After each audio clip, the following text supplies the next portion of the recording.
সুদীপা ঘুম থেকে উঠতে গেলে দেখে আদিত্য তাকে জড়িয়ে শুয়ে আছে। তারপর সে হঠাৎ উঠে দাঁড়ালে তার মাথাটা ঘুরে যায়। সুদীপাকে আদিত্য জল দেয়। তারপর সুদীপা জিজ্ঞেস করে, আপনি কেন গিয়েছিলেন আমাকে বাঁচাতে? আপনি তো আমার সঠিক পরিচয়টা জানেন। আদিত্য তখন বলছে, আপনার প্রতি আমার দায়িত্ব আছে, আর আপনার বাবাকেও আমি কথা দিয়েছি। আদিত্য তখন ভাবছে এইসব দুর্ঘটনা ওনার সাথেই কেন ঘটছে, এর অন্য কোনো মানে নেই তো।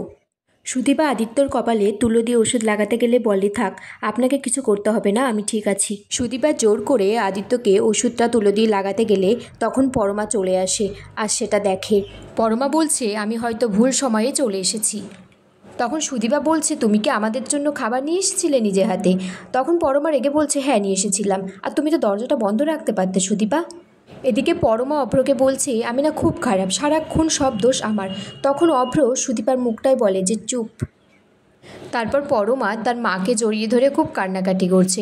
অভ্র সেখানে এসেছে আর এসে বলছে, চলো আমরা দুজনে মিলে একসাথে রান্না করি, বরঞ্চ তাড়াতাড়ি হয়ে যাবে আর পেশেন্টরাও ঠিক সময় খেতে পারবে।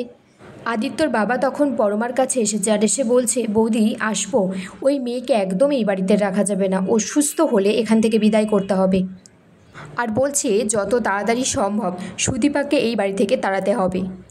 এদিকে অভ্র আর পরমা দুজন মিলে কিচেনে রান্না করছে, ব্রেডে বাটার লাগাচ্ছে, আর তার মধ্যে তাদের মধ্যে ভালোবাসাও একটু একটু শুরু হচ্ছে। সুদীপা আদিত্যকে বলছে, আমি এতদিন ধরে যাকে বাবা বলে জেনে এসেছিলাম সেও আজ আর নেই।